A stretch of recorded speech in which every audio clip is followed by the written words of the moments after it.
Hello, everyone. Welcome to this meeting of the sponsored by ULT San Diego, the Aquarian Series, our Saturday afternoons.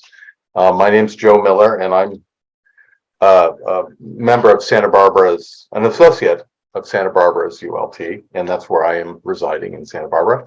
Um, our our theme for today will be law, cosmic and human, and the lead quote from the almanac sounds like this: "The wise are those who cooperate with cosmic necessity, with their own divine destiny, with their own sacrosanct duty or svadharma."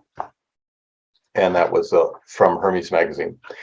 Just a reminder, looking ahead, trying to be Promethean, next week, February 18th, which corresponds, in fact, with the inauguration anniversary of ULT in 1909.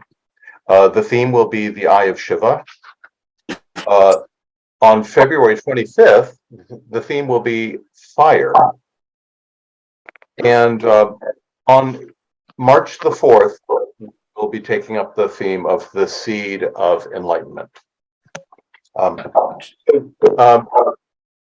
Desiree Van Sanen has volunteered to be on the hot seat today, and very much looking forward to what she has to say about law. And then we'll have some time after her presentation for discussion. So take it away, Desiree. So we're going to be talking about cosmic and human law. And as I've done in the past, given a topic, I like to try to start with the most practical, basic understanding of something. So I'm going to start with human law and kind of work my way toward more abstract concepts of law. And in doing so, we're going to travel through these topics. And let me see if I can, oops.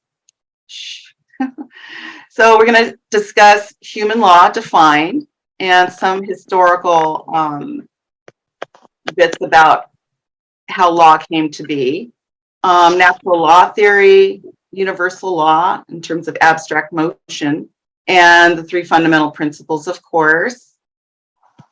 Then we're going to be trying to connect the human law with the universal law, and I'm going to be using something unconventional in concentric circles before we go to the eternal law of correspondence and analogy, and we'll finish it off with some final words. But to start off, I just want to kind of go through just a basic definition of what human law is. It says law is a set of rules and regulations that are created and enforced by social or governmental institutions to regulate behavior. It's also been described as the science and art of justice. The discipline and profession concerned with customs, practices, and rules of conduct of a community that are recognized as binding by the community. Enforcement of the body of rules is through a controlling authority. If we look back at some of the ways in which and how long ago laws were codified, it goes back to even before the Sumerian, but we'll start with the Sumerian here in the 22nd century BC. It goes beyond that to the Babylonian era when it was codified by King Hammurabi. And the ancient Greek era made the distinction between themis or divine law, nomos or human degree, and dike, which is custom. And many of those practices extend to today because they actually did develop a type of democracy where laws could be evenly distributed. Let me see if I can get to the next. But even before that, we had, in the ancient Egyptian times, they had Mahat. I'm not sure if I'm pronouncing it right, but this goes back to the pre-dynastic period. And Mahat refers to the concepts of truth, balance, order, harmony, morality, and justice. Mahat was also the goddess who personified these concepts and regulated the stars, seasons, and the actions of mortals, and the deities who had brought order from chaos at the moment of creation. Ma'at was created when Ra arose from the waters of Nan, or chaos. Married to Thoth, the god of wisdom, she represented the concept of how the universe was maintained. The ancient Egyptians believed the universe had an order to it, and it was Ma'at who kept everything in balance. And it's interesting, she's holding the Ankh here. This is a symbol that also is a sign of Venus, which is also the sign of Manas. And I think it's interesting, even the word Mahat, to me sounds like it sounds like Mahat. So I don't know if the two are related, but Thoth is also seen, her husband is also seen holding the same Ankh. And I think it's just interesting that when we look at these pantheistic deities, they all are paired. They're paired to represent nature's poles of the masculine and the feminine, or the passive and the active. Let me see if I can roll down here. So speaking of natural law and natural order theory kind of goes like this. Natural law theory is based on the idea that natural laws are universal concepts and are not based on any culture or customs. Still, it is a way society acts naturally and inherently as human beings. Natural law as a philosophical theory involves the idea that rights, values, and responsibilities are inherent in human nature.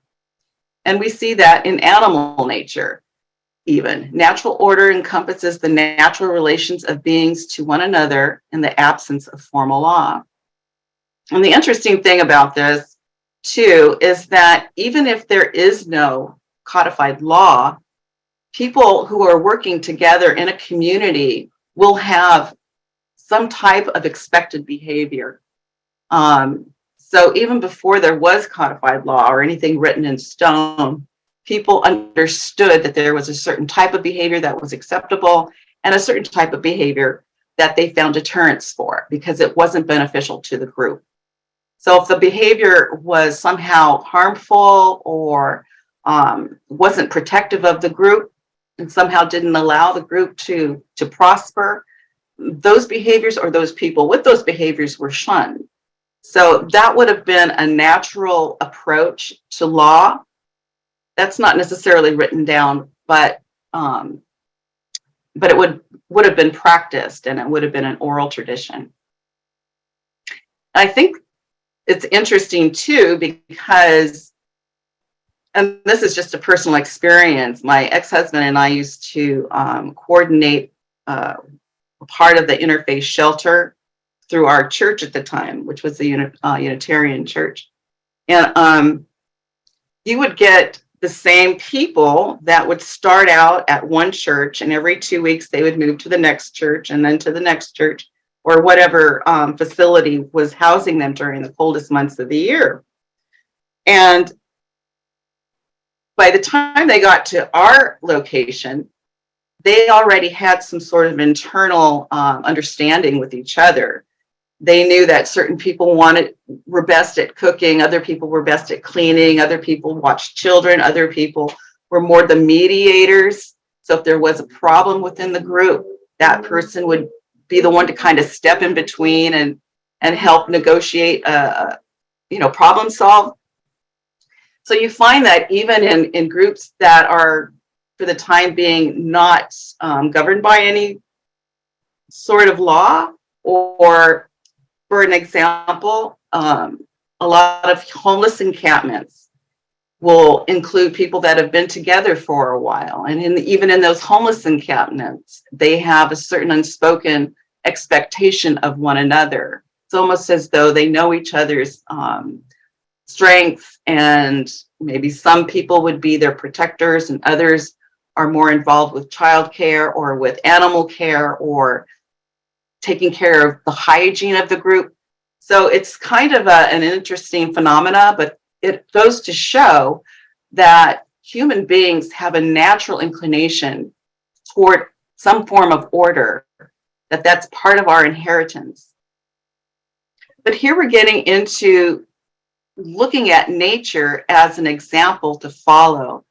And we have Cicero here in the early part, oh, actually in the last part of the millennia. Let me see if I can do this without, move this around. He writes that the true law is right reason in agreement with nature. It is applied universally and is unchanging and everlasting. And here we have Thomas Aquinas in his Lex Naturalis, or his natural law, stating that because human beings have reason and because reason is the spark of the divine, all human lives are sacred and of infinite value compared to any other created object, meaning all humans are fundamentally equal and bestowed with an intrinsic basic set of rights that no human can remove. All right. So I wanted to talk a little bit about some of the changes that occurred over the various centuries, starting with the Gutenberg printing press. It's interesting, though, at this time, there was such a low literacy rate. Still, people were getting their information through their church, through their church fathers, and they were getting it through, if you happen to be, of high rank within the military or were very wealthy merchant, you might be able to afford this kind of training, but very, very few people knew how to read and write. But it led to the scientific revolution because you did have some groups of scientifically educated men who at this time were able to, because of the printing press, were able to actually get together, create theses and discuss in salons or in coffee shops or wherever they could meet in academies and discuss their various theories and write them and publish them. So it was a great time of expanding ideas and including these ideas of natural law. They were looking at nature in a completely different way, but also they were inheritors of the ancient teachings as well. So many of them were incorporating, not just looking at nature from a scientific point of view, as Francis Bacon did, who invented the scientific method, but they were also looking at themselves as part of that nature, not separate from it, but included in with it, mixed up in with it. And then, of course, the Age of Enlightenment during the 17th and 18th centuries was a time where people were in pursuit of knowledge through reason and the evidence of the senses. And ideals such as tolerance, natural law, liberty, and the separation of church and state were evolving. And then there was the American Enlightenment and political modernization.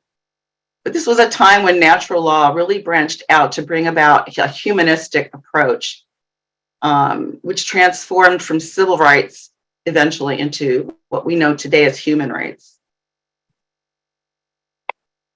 For some reason, I gotta find my cursor, there we go. And here we have our father of civil rights, who writes, how does one determine whether a law is just or unjust? A just law is a man-made code that squares with the moral law or the law of God. An unjust law is a human law that is not rooted in eternal law and natural law. So just going through laws, we kind of see it and how it's evolved over time. I'm now going to kind of jump over into more abstract concepts. Everything in the universe proceeds according to law. Everything in the universe recedes according to law. And this is the great cosmic breath. And we're going to be reading about this, and I was hoping I could get some brave person out there to do a little bit of reading. Is there anybody out there that can read this, first of all? Is it too small? Anyone? Nope, we can read it. Go for it. Okay, I'll go ahead then. Thank you. Occultism, tracing motion to its origin, identifies it with the universal deity and calls this eternal, ceaseless motion the great breath. And from the Mahatma letters to A.P. Sinet, meanwhile, we may say that it is motion that governs the laws of nature, and that it governs them as the mechanical impulse given to running water, which will propel them either in a direct line or along hundreds of side furrows they may happen to meet on their way, and whether those furrows are natural grooves or channels prepared artificially by the hand of man. Thank you. They go on to say in the Secret Doctrine, intercosmic motion is eternal and ceaseless. Cosmic motion, the visible, or that which is subject to perception, is finite and periodical. As an eternal abstraction, it is the ever-present. As a manifestation, it is finite, both in coming direction and the opposite, the two being the alpha and the omega of successive reconstructions. Excuse me. The universal perpetual motion, which never ceases, never slackens, nor increases its speed, not even during the interludes between the pralayas or nights of Brahma, but goes on like a mill set in motion, whether it is anything to grind or not. For the pralaya means the temporary loss of every form, but by no means the destruction of cosmic matter, which is eternal. We say this perpetual motion is the only eternal, uncreated deity we are able to recognize.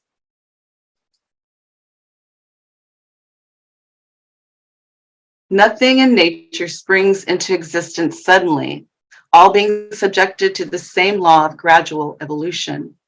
Realize but once the process of the Maha cycle of the one sphere, and you have realized them all.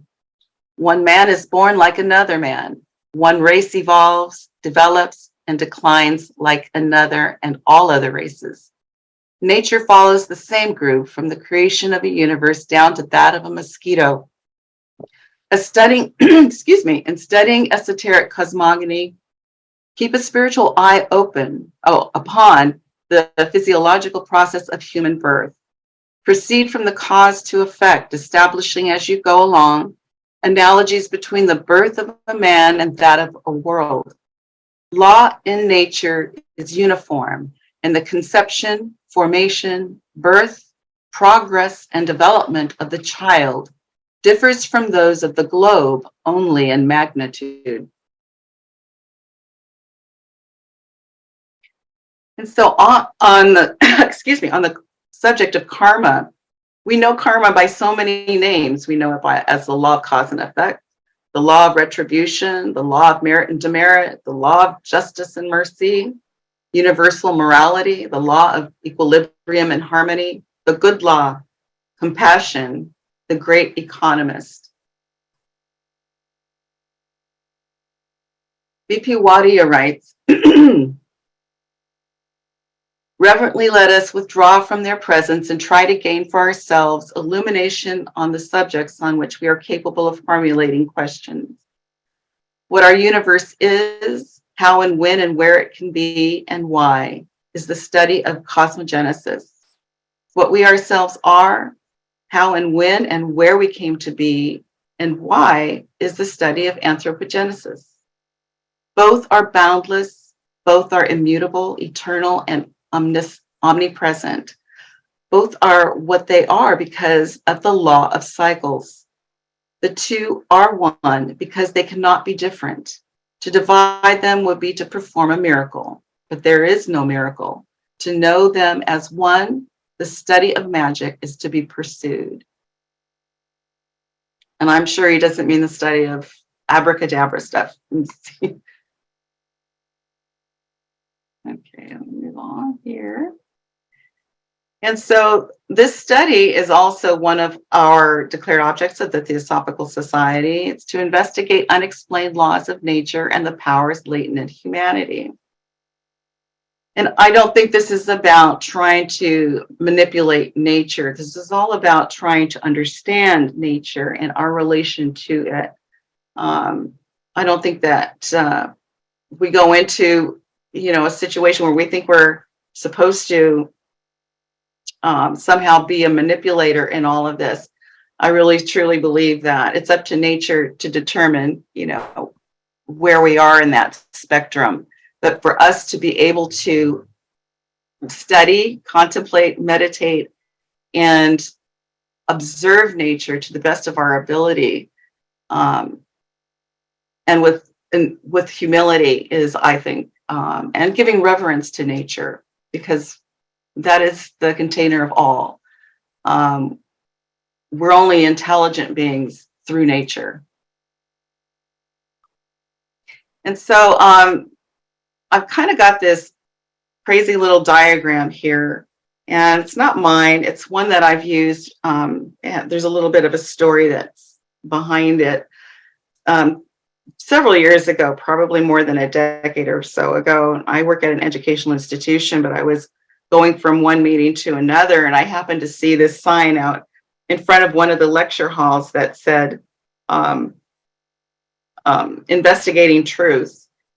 And so I just decided I'd sneak in for a moment, and I sat in the back, and there was two gentlemen, local, one a Buddhist monk, the other a Swami, and they were both talking about and discussing truth, and the Swami was relating to it in more of an abstract way, and the Buddhist monk was relating to it more in a psychological way.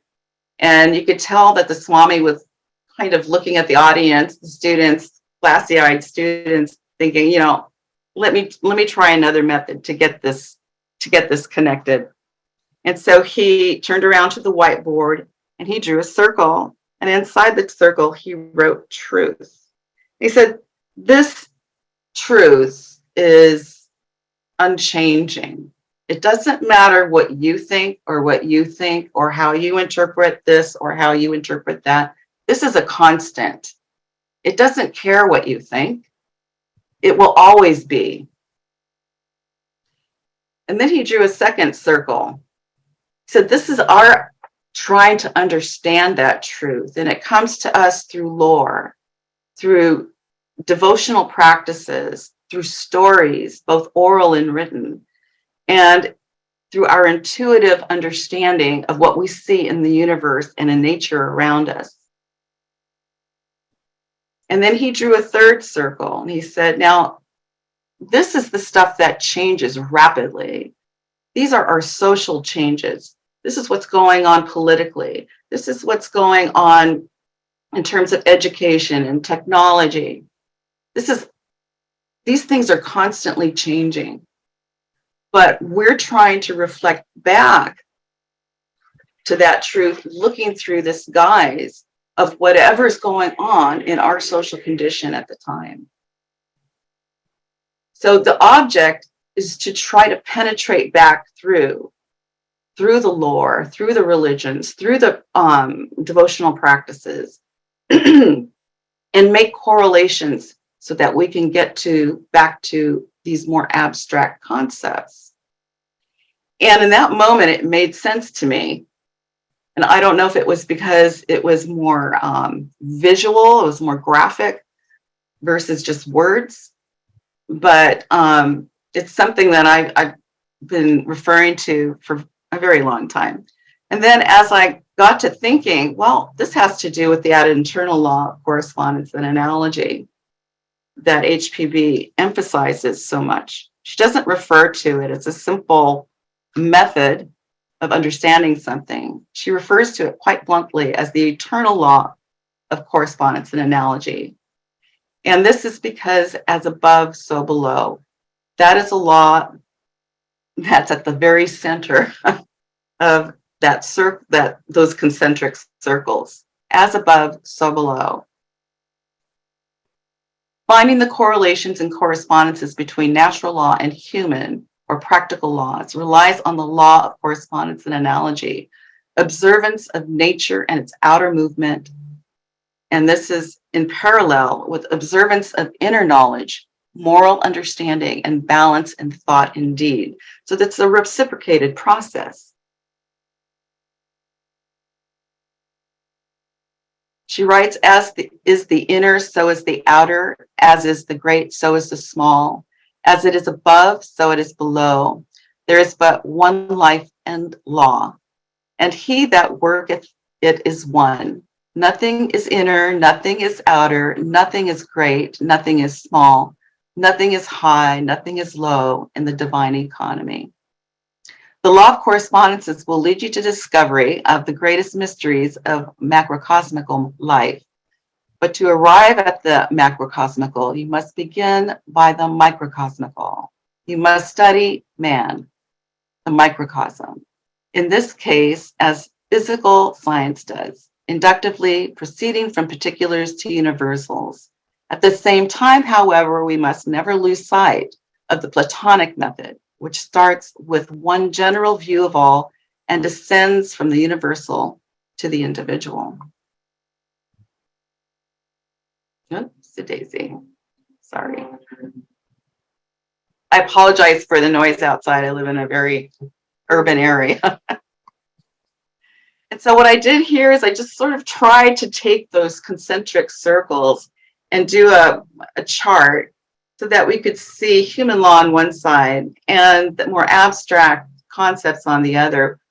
But in the middle, what we have are things that we can actually see, experience, sense, work with. So, and here you can kind of read them off on your own. I'll read off a few, but here we have the law of attraction and vibration, polarity, the law of rhythm and relativity, the law of cause and effect, regeneration, the law of energy transformation, which we know energy cannot be created or destroyed. It just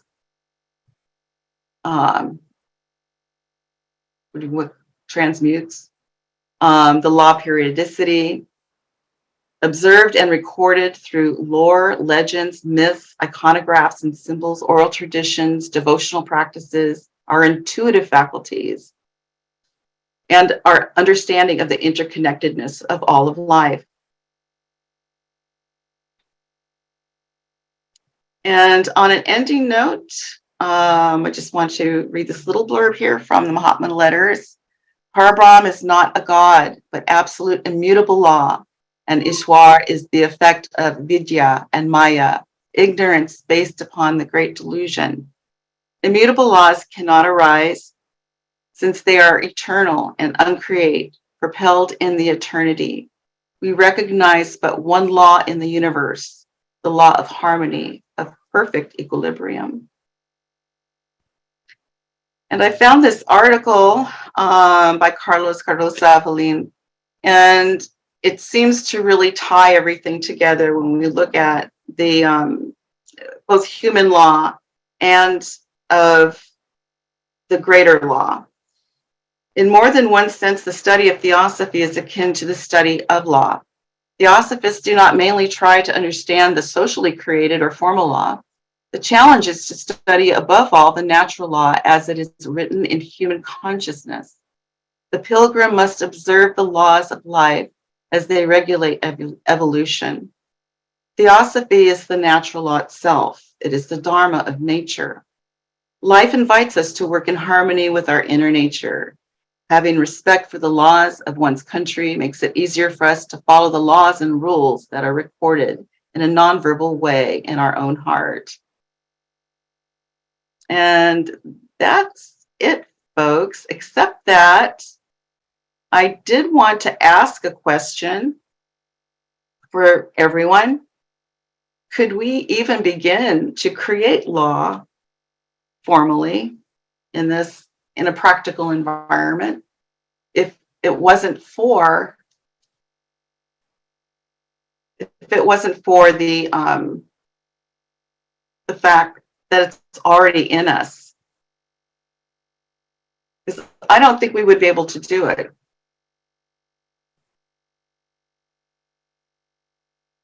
I mean, I'm just putting it out there. See, Thank you, Desiree. Yeah. Let me see. Maybe if you get out of share mode, then we could see the folks and who's raising their hand. I just want to remind folks as we have our conversation, you can use your raise hand icon. I just want to thank Desiree very much for what she just presented, those very helpful graphics and the research you did to put together that wonderful capsule. And Judy Salzman has her hand up. hi, Judy. And Judy, you're muted. Yeah, unmute. Yes. Thank you for a very interesting presentation. I thought it was very thorough, and to try to go back to the question about would there be law if it's not already in us? That's a very interesting question, because generally in the history of Western legal theory, if you go back to like St. Thomas Aquinas, whom you mentioned, the angelic doctor, the lex naturalis is essentially coming from divine law, the law of God, and then to natural law, and then to human law. It's a natural deduction. Mhm. And when he does that, allegedly by right reason, which I guess concept he gets from Cicero and Aristotle, it would seem that this scarcely in the Catholic Church included women. I doubt if he ever thought about non-white people. I mean, the problem is that if we think of law as within us, we have to think of law as being within all of us. Mhm. But there is so much inequality in the history of the Catholic Church and other similar institutions, of the oppression of women, the oppression of those who didn't believe as they do, the oppression of people of color, that I think we have scarcely begun to discover the real one truth that is within us and all around us. And of course, we really can't scan God, which has no beginning and no ending, but we can go, as you mentioned, to the microcosm ourselves and find out what we should be doing with law and Mhm. its origin. So, would you agree with this? Oh, absolutely. You know, I did a presentation on creativity not that long ago, and one of the things that really kind of stuck in my head was the fact that children ask why. Mhm. And it's like there's this compulsion in the universe to know, to expand, to gain information, and we're constantly inquiring. We don't do a really good job of it, but that's not the issue, because we're always evolving toward being better at sifting out the truth. The idea that the real question is, why do we ask why at all? I just picking up on that, Desiree. I was, as you went through that very broad sweep of, human law and natural law, what the relationship might be. It seems to me there's something in human nature, in this desire to know that you're talking about, that wants to find the unchanging Mhm. amidst change. And isn't that what science has tried to do, to look at some, at turbulent phenomena that our senses or instruments see on the surface of the universe, and then to discover the unchanging reality that makes that appearance occur, and therefore make a distinction between phenomena and noumena. And Right. so there's this desire to find the unchanging within change, I think. I think you're right, and I also think that there is that built into that our DNA. that wants order too, because it experiences in our daily life, we experience kind of an expectation of human behavior based on what we need, and we need it to survive. We definitely do. But I think there is something like the gentleman mentioned. It's in our DNA. It's in our conscience somewhere for that order, because that is law, and we are that nature. We're not just an object or a byproduct of it. We are that. And I think it goes along with the same idea of why children ask why. Why do any of us ask why? It's a really, when you think about it, children don't even have much of a syntax to work with. You and I and the rest of us, we dialogue with ourselves using, high forms of syntax all the time with language. Children don't have that kind of internal dialogue going on, but they've got something going on. And looking at the three circles that you draw our attention to in the anecdote about you walking into the classroom and find them, it seems to me Theosophy offers the possibility of entering the first circle directly. Mm-hmm. Whereas I think other theories of human nature would say, well, you could always go into the second circle of custom or formulation or reflection, philosophy.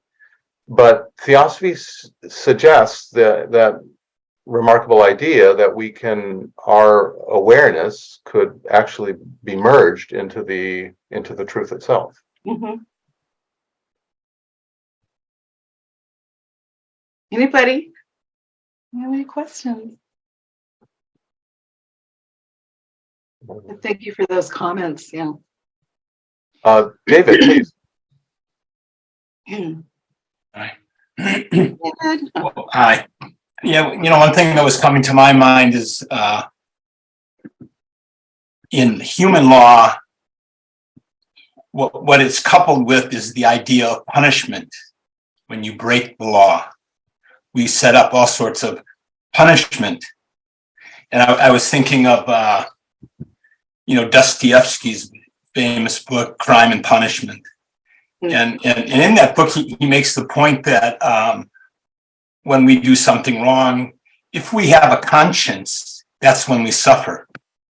So in a sense, suffering and punishment are built in to us in that sense, and that's what helps us navigate. So that's more just a comment, but I'm wondering about how that works in cosmic law, like karmic law. We say that's the one law of action. Is punishment built into that, or how would we describe the results of our actions can you break cosmic law? We can break human laws, and that's when we're punished often. Excuse me. So there's a reason why they call out the law of economy, because it's not going to distribute anything until there's a receptacle that's ready to take it, because that would be a waste of energy. So I don't ever consider karma to be a law of punishment.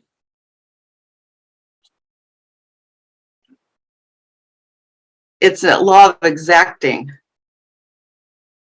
I wish I could draw you another. I like these concentric circles because it helps me to understand in my own mind what's happening, just not impersonally. But it almost seems to me like if you had a really jaggedy line and you drew a very straight line around that, karma would be the energy that's in between the two. And karma's got to make sure, not to make it sound like it's necessarily a human mind, but it's got to make sure that tide, when it reaches that perfect circle, is adjacent to that perfect circle. So it creates maybe counterbalances. Hmm. But at the same time, it's not that karma is punishing. We receive it as punishment. We interpret it as punishment. And so that, that's kind of the way we personally attach our own feelings onto something. But all karma is doing is trying to bring something back into balance. Right. Well, I guess we interpret it. Place energy. We interpret it as punishment because we do suffer often through our actions. Yeah. Yeah. So maybe it is built in. Mm. I'm wondering about the difference between, corrective feedback and punishment. There's a passage, I think it's in the Key to Theosophy, where H.P. Blavatsky says human law should restrain, but it should not punish. That is, we should not be bringing our motivation of vengeance into law, because it complicates the karma. Then we set up something else, because already there's correction built into natural law. And so in some sense, the way that we formulate human law is going to reflect our understanding of karma and our reverence for karmic law. Right. Yeah. And motivation's everything. Remember my dad telling me long time ago when my kids were little, never punish your kids when you're angry. Yeah. Jonathan, you had a hand up, then you had a hand down. Well, I think it still is an okay question. Desiree, what do you think about, or the group or whatever? Well, actually, you, Desiree, because I'm going to frame this in the context of something that you've said. You said that in some ways, law is nature's quality control. And it reminded me also of what Joe just now said about corrective feedback. But it just seems like that the whole thing is an opportunity rather than a punishment. What do you think? Well, everything is an opportunity if we're here to learn. I think the reason I used that one statement, quality control, I think it was in another Context. context. Yeah. Because it is the great economist too. It's not going to allow a person to grow beyond a certain limit until they're absolutely ready to go. So it's probably the strictest classroom you can possibly have because there's no negotiating. Everything is mathematically precise in terms of ratio. It just can't. I mean, it can't move a soul beyond a certain point until it's absolutely beyond it. It can't have any chance of going backwards. Thank you. You see what I Pat, mean? you're up next. Yes, thank you for your lecture, Desiree. I really liked it. And about karma, as far as I understand it, karma is a law of restoring harmony, and it is quite above personal. And it is for us difficult to understand. Sometimes we understand it, but sometimes we do not. And our personality experiences it sometimes as suffering. If our actions are against nature, law, nature's processes, then our personality experiences it as suffering. Right. But we can rise above our personality because we are not only our personality, we are far more than that. So it is a teaching school. It is a way to teach us how to act and how to think in line with laws of nature, in the process of nature. So that is karma. And in your opinion, is it really the same thing as natural law? Is karma the same as natural law? What's the question again? Is karma, in your opinion, is that the same as natural law? I think that natural law, the way we experience it, the way we are able to interrelate with it, yes, I do. Okay. But not the way, not natural law theory, because there's all sorts of theories out there of what natural law is. Okay, so it's a little natural law bit- is what we understand of it. Our limited understanding of the process in nature, and karma are the processes, are the really totality. If I understand your question, let me see if I can describe it this way. I don't think that our perception of natural law necessarily perfectly describes what natural law is as an extension of that cosmic, karmic, that law that never ends. It's constant. Even in Pralaya, it is constant.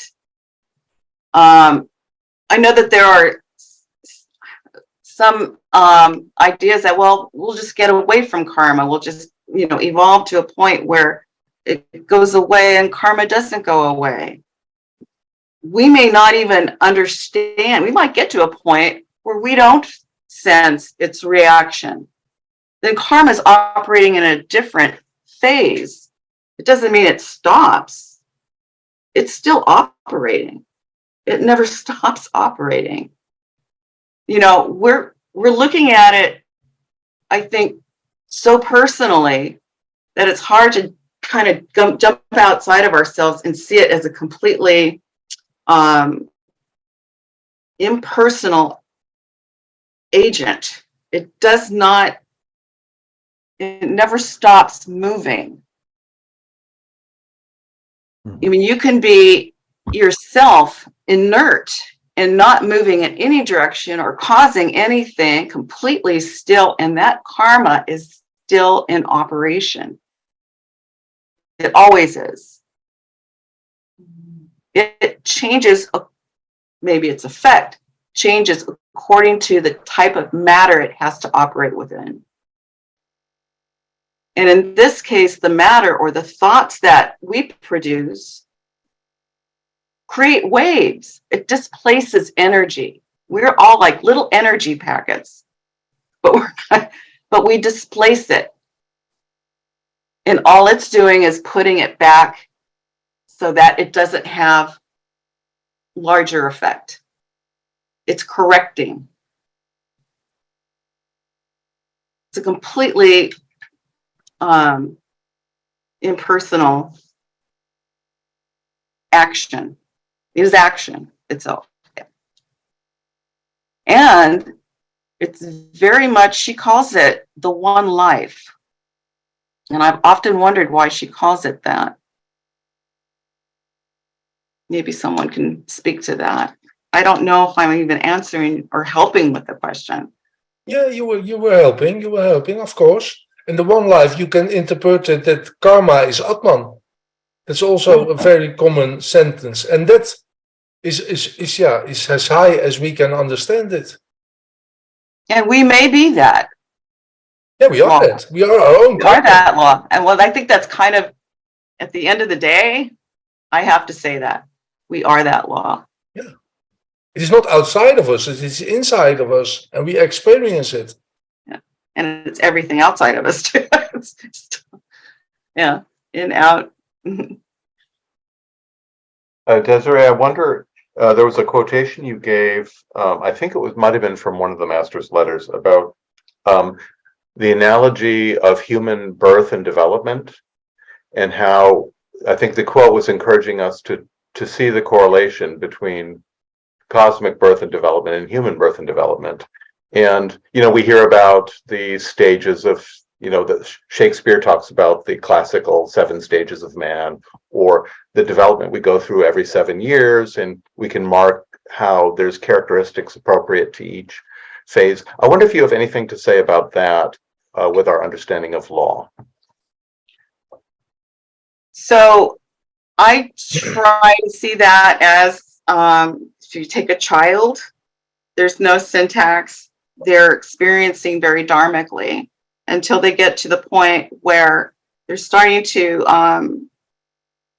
they're able to actually use a language within their mind. They're able to talk to themselves. I'm not exactly sure when that actually happens fully, but I think that is one of the prime steps in the process of this kind of moving out of the dharmic stage and just very slowly moving into a completely reflective stage. And I see that. I'm not sure if I'm going to get to the 7 stages, but there's probably 7 stages within the birth to the death ego that they're going through. And by the way, there's probably a similar process, I can speculate, in Devachan, only because everything is a process. But when I think about the child evolving into an adult, evolving into the midpoints in between, it's very seasonal. Wouldn't you say? Yeah, Just in very terms, much. even when you look at the various ages, like right now we're in the Kali Yuga, but we're working with the same amount of energy that we would in any other, except right now it's focalized. So when you get to this midpoint of a life, an adult life, that energy is operating probably more focalized now. The Manas is moving at a faster rate. Same amount of energy, it's just more focalized. Am I making any sense? Yeah, focused or directed towards the more material side of things at that point. Yeah, So, and it's a necessary thing. There's nothing wrong with it. It's right. a very natural part of the process. You know, and I also look at that's the same thing that happens in the midday. The sun is right above you. There's no shadow cast, and it causes all of the molecules to really move around fast. So same amount of energy, it's just focused more. And then there's a waning. Same amount of energy, but more dispersed. I hope I'm not just. And a transfer of attention from the more material to the more internal, to the more abstract, right? And it all depends on how you deal with that decline, whether you view it as, if you're entirely identified with the material and you have amnesia about the inner, then it's going to seem like this terrible loss, and you're going to fight like hell to, hang on and to preserve. And whereas if you have some awareness of the spiritual, then there can be some kind of graceful moving into that so-called declining period. Yeah, there's an awful lot of ways we can look at the way human beings develop. We sit in these bodies for our entire lives. We have this test tube right here in front of us, with us all the time to study. And I just find it really interesting to look and see the way I evolve, because I don't do it in a straight line. I just kind of do this. And every time I go through the same cycle, I'm just a little bit more refined than before. But I still go through these series of troughs and, those valleys, and then the peaks, the valleys and the peaks and everything in between. And, when you think about it, you could probably take a millisecond and divide it into those same phases. Very helpful. Thank you. David? Yeah, going back for a second, maybe to correlate a little bit this, question or problem sometimes that seems to come up between natural law, which just seems to work. It just works. And then karmic law. HPB makes this, I pulled this up, great quote that kind of deals with that. She says, "It's not the wave which drowns a man, but the personal action of the wretch who goes deliberately and places himself under the impersonal action of the laws that govern the ocean's motion." So I think that's a great statement. I just wanted to share that because it kind of connects how these things happen. Mhm. And that natural law isn't trying to do anything. It does what it does. And like you were saying, Desiree, we evolve more and more into a knowledge to understand how we interface with the physical universe and how we have to deal with it, in a proper way. It's funny because I was watching the series on tornadoes, and of course they can be very, very destructive, and they do kill quite a few people. But when I was just looking at it kind of poetically one day, and it seemed to me like it was farming.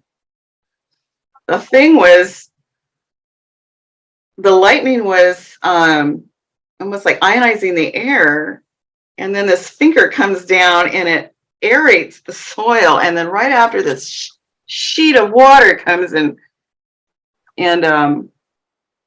waters the soil. And I thought, well, I wonder if the darn thing is just, if this is nature's way of making sure we have, soil that's aerated and good for planting. But I did hear from one of the veteran meteorologists who said, be thankful we have these storms, because if we didn't, the whole Midwest would just be a barren desert. And so it's things like that. It makes you kind of sit back. If you just watch nature, what is it doing? We do get in the way, and that's unfortunate. But still, what is it doing? Because it's not just doing it for no reason at all. The earth is a living entity. It does it for a reason. And we start talking about these things like viruses. Well, viruses are a part of our ecology. They're not separate from us. If it weren't for viruses, we'd all have perished a long time ago. So it's just that we don't understand it, and we just become so afraid, and then we react, and then our reaction is causes more problems. But if we were just actually sit and think about the things that we need in nature, we shouldn't be killing spiders. We shouldn't be because we're afraid of them. And we shouldn't be looking at nature in fear, but trying to understand it.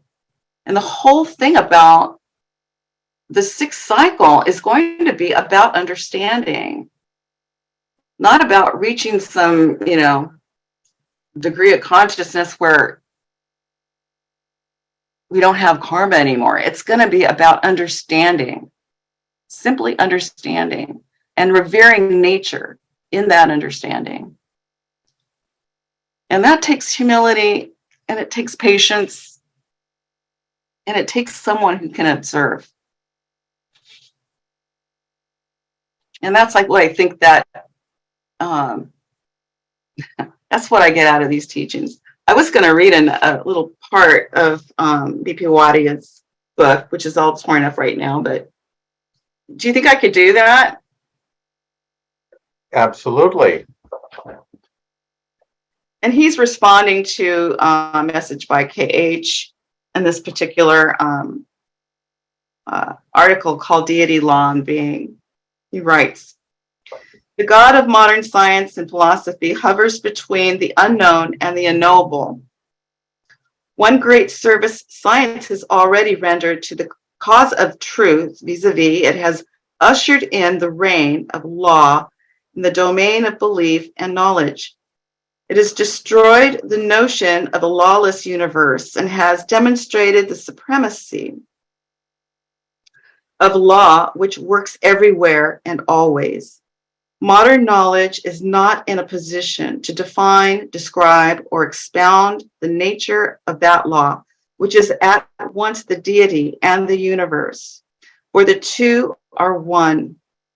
It is not in a position to do so because it deals mainly with one of the aspects, the material universe, and is therefore contacting the effect side of the law.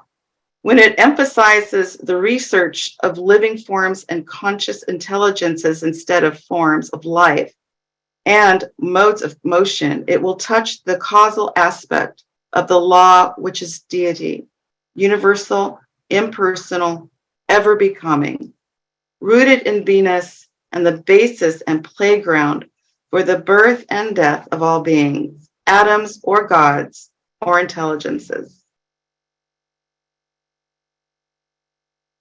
Thank you for that quotation. I'm trying to remember, someone wrote, a theosophical writer wrote, that we can never know the nature of law in itself, Right. but it becomes a word by which we describe order, harmonizing, discipline, whatever we want to call it. At some level, there's veil, however many veils we remove, veil upon veil remains. And somebody is in Jonathan's seat who has a question. Yes, hello there. I can. This is Ken. Hi, Ken. I see Desiree quite a lot here at the lodge in person. So always good to see you anywhere. And thanks, Desiree, for that wonderful presentation about human history and human laws and the pre-Egyptian pharaonic stuff, and moving on down the line to Martin Luther King and how we're trying to get our human stuff to correlate with the more abstract karmic natural law. So I'm proposing the idea, and Desiree hints at this a lot and did a little bit today, that law is actually like a mathematical thing. And I was thinking it might be an intellectual exercise to substitute the word for law with the word a mathematical function, or the phrase a function. And the simplest function that many of us see, and Desiree was even talking about, is the ups and downs, or the sine wave, if you will, undulations, the sine waves going up and down, the peaks and the troughs of a sine wave. That's just two-dimensional, that we could look at that picture. And you might say that the function y is a derivative of x, along the x-axis, and t of time. So it's a function of two things. Now, mathematics gets very, very abstract and even has multiple dimensions. And then there's another form of mathematics called matrix algebra, in which there's a group of, say 9 things, just to say 3 by 3, 9 objects that a mathematical function can act upon and generate 9 different results in a kind of a dimensional thing. So if we think of law as, in that quote from the Mahatma letters, that Parabrahm is not a god, but a law. And for me, using the theosophical lingo, I think God was referring to some kind of an anthropomorphic type of entity. And we might say that Parabrahm, or this divine karmic thing, is not an entity at all. And that's, I think, kind of hard for many of us who've grown up in Western civilization to think of, Jehovah God as a person, or Zeus on Mount Olympus as a human, as sort of an advanced big human being. Now, what we're looking at, of course, Blavatsky says it's incognizable or uncognizable and beyond our brains to conceptualize. I think the closest human brains can get to it is a mathematical function. And that's kind of pointing in the direction of something that's so abstract. And if you think about punishment and success, if we think that the sine wave as it's going upward is being successful, and then as say on an oscilloscope, as the electrons or the energy is declining, just because of the circuitry and the function, the y is a function of x and t, and it feels like it's punishment because there's a diminishment of something or a suffering, but it's actually just the function. It's not hurting you at all. And then the other dimension, of course, Desiree is talking about the cyclical nature. And then as our consciousness goes on this obligatory pilgrimage, we can move from, I guess you might say, higher dimensions of that same function, approaching the abstract ineffable version of it that we can't think of, and that we grow and develop as we go through those successes and failures, or those rises of the sine wave and declines of the sine wave. And that's just simply what happens on sine waves. And that calling it the great breath, another analogy for that sine wave is breathing in where our lungs expand, breathing out, our lungs contract. And so there's a up and a down, even of lung, size, if you will. And so I'm wondering how people react to the idea of thinking of law as function and not an entity or a personality at all, but just a function, a mathematical function. Ken, I'm remembering those beautiful fractal graphics that have been generated, on their images from the complex number plane, but all they are is, and they're wonderfully elaborate. And you can take a computer microscope and choose any small part of it, and you go into that, and you see, it's infinite in its details because number is infinitely divisible. But those are all that's being done is every value in this complex number plane is being iterated through a given function. It seems natural to look at that as an analogy to manifestation. Because I think when using law, we think of laws and law books and law libraries and words, which are very circumscribed. And then, of course, laws change, and we have Supreme Court overturning laws and changing laws, and then there's revisions of laws, and we don't have slavery anymore, which was encoded in laws, but now that's not allowed. So laws change. But I think People change. Function is the abstract karmic function is eternal and doesn't change. But then our human thing grows and develops as we go on this obligatory pilgrimage to higher and higher stages. And of course, human law is imperfect because it's often partial. It's often the rules are made by those who have the power to make the rules, That's right. and often they're in their favor. Right. Yeah. And yet we hold out the ideal of justice, that human laws could be made impartially and fairly. We doggedly hold on to that possibility. I think because what Desiree said, there's something in us that knows that that's true and superior. Yes, and it's what we aspire to. Even if we don't know it, we know what we don't want because we'll feel it internally. Yeah. Go ahead. There's a Thank you. Truth posted a chat question because he was afraid I think his phone might run out. I wondered, Desiree, what you think of this. You posed the question of law being inherent, of being within us. I've watched interviews with Dr. Gabor Mate where he speaks about trauma and how most everyone has various degrees of trauma. So I'm wondering about the relation between trauma and man-made laws in relation to self-regulation of trauma. Is Truth here? Truth? Yes, I found a way to charge my phone. I'm sorry. Okay. Do you want to speak to that just a little bit? Oh yeah. I really enjoyed watching interviews with Gabor Mate, and he has a very sympathetic approach rather than like blaming the victim. And our legal system is pretty focused on punishment. Yeah. And so I just wonder if that approach is rooted in how we deal with our inner trauma. Is that what you mean by self-regulation of trauma, or how Yes. our own reflection? How do we do right? Basically, rather than acting out or imposing it on others in some kind of unconscious compensation or something like that. Yeah, like projection. And coming from an inner regulation related to our own inner sense of law. Is that just a question for everyone? Yeah, it's just an open question. If the laws that we have at present, like for example, the legalization of marijuana isn't quite complete at the federal level, and it just seems ridiculous to me. But like, what's wrong with people that they want to stop other people from, certain things. Well, I think a lot of our laws are based in fear. They're based in fear of loss, fear of injury, fear of trauma.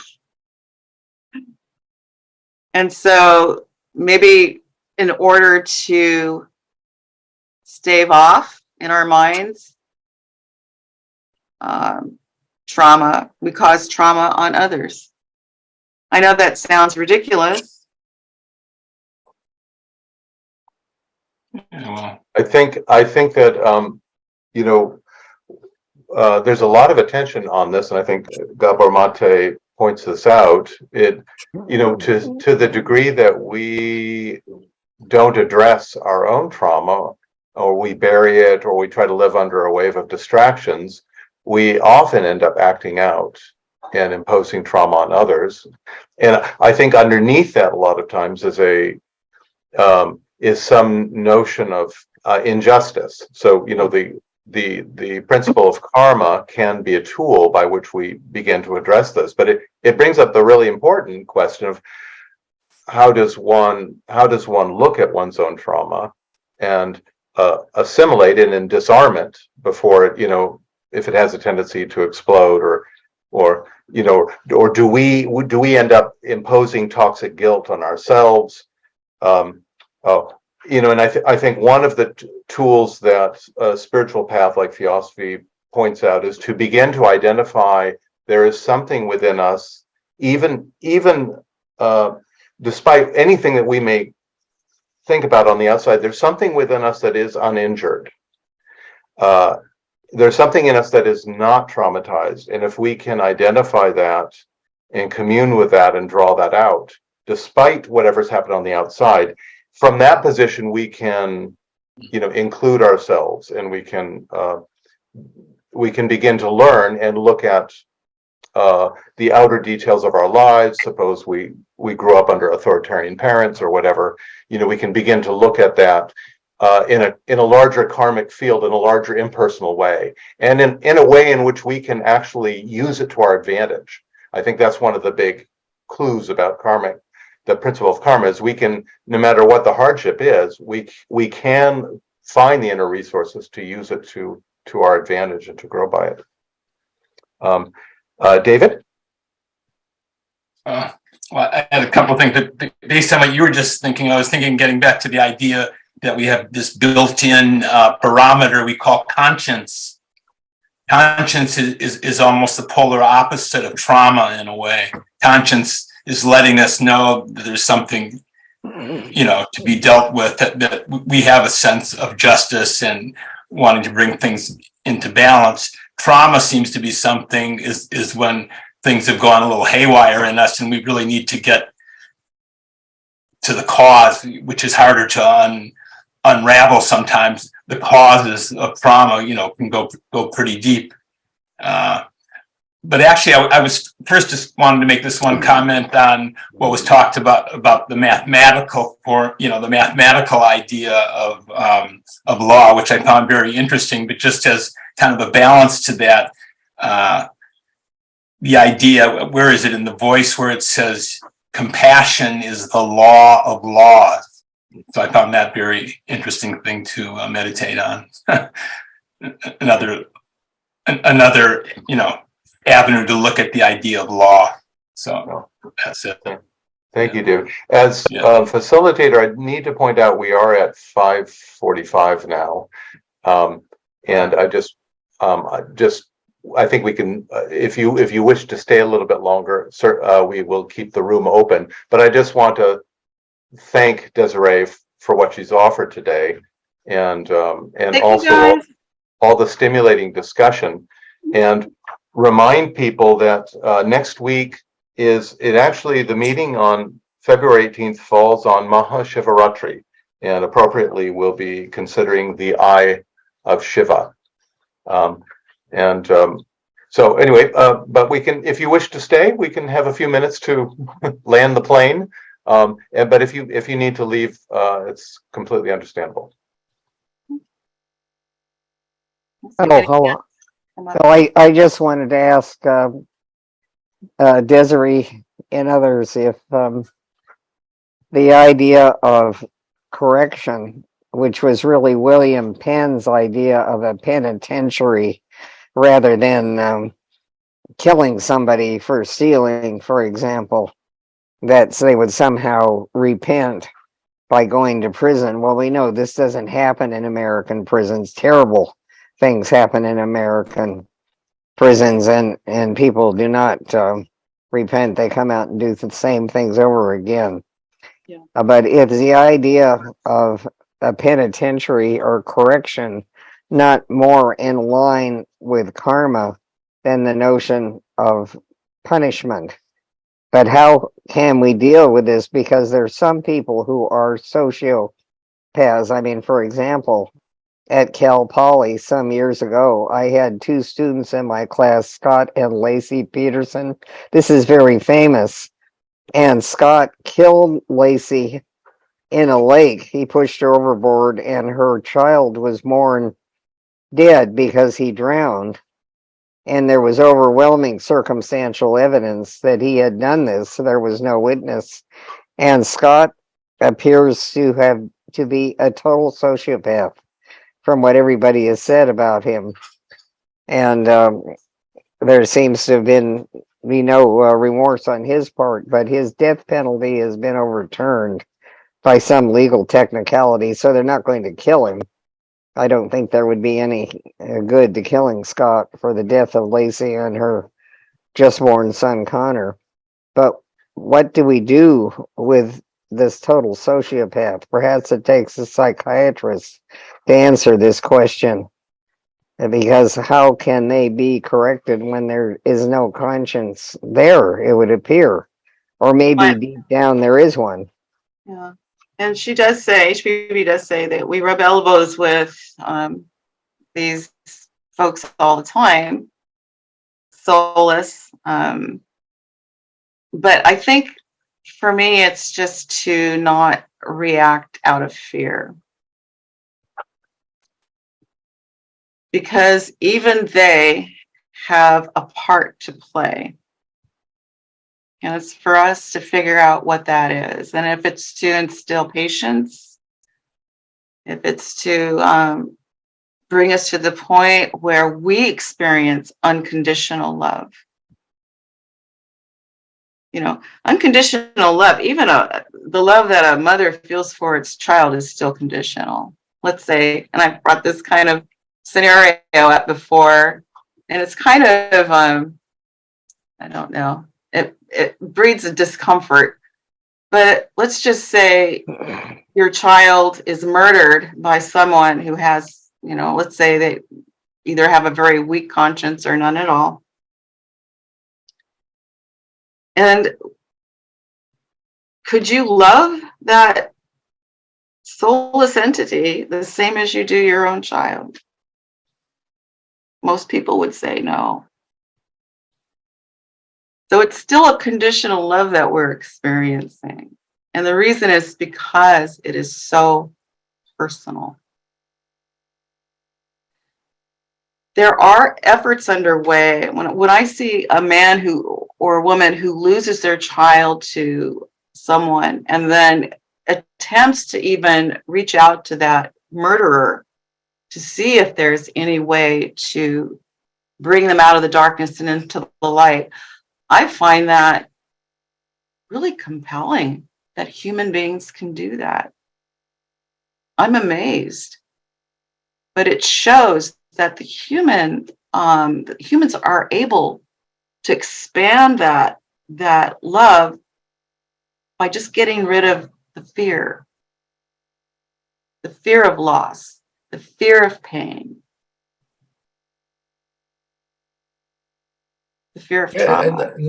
And not only fear, but also as retribution or revenge. That's also they want to try in prison, and that's also not compassion.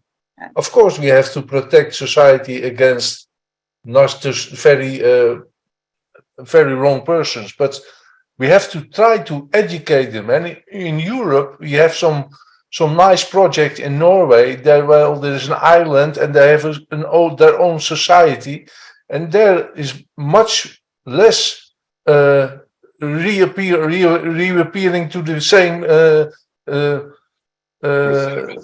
things they did wrong. They are getting better. They really, but it doesn't not work for all of them. But most of the time, it's better. And we have to also remember that these are people that are reflecting what's going on around the globe. So it's not just this one little guy over here can't seem to figure out the difference between right and wrong, or feel the difference between right and wrong. I kind of interpret it as almost like the skin of a human being. And when the body starts to suffer a disease, it'll find a little place on the skin that's weak, and it'll erupt a sore or a pimple or something to tell you there's something wrong with the system. There's something wrong that needs to get back in tune or back in balance. And so if we look at the globe as a unit, and rather than you're over there and I'm over here, but as a total system, then we can see that this gentleman over here that does not have a conscience is actually mirroring back to us something wrong with this global system. Because it's just not him that's thinking these awful thoughts. We are all negligent in this. When we all have a responsibility in this. Does that make sense? That's great. That's very. I don't want to be like preachy.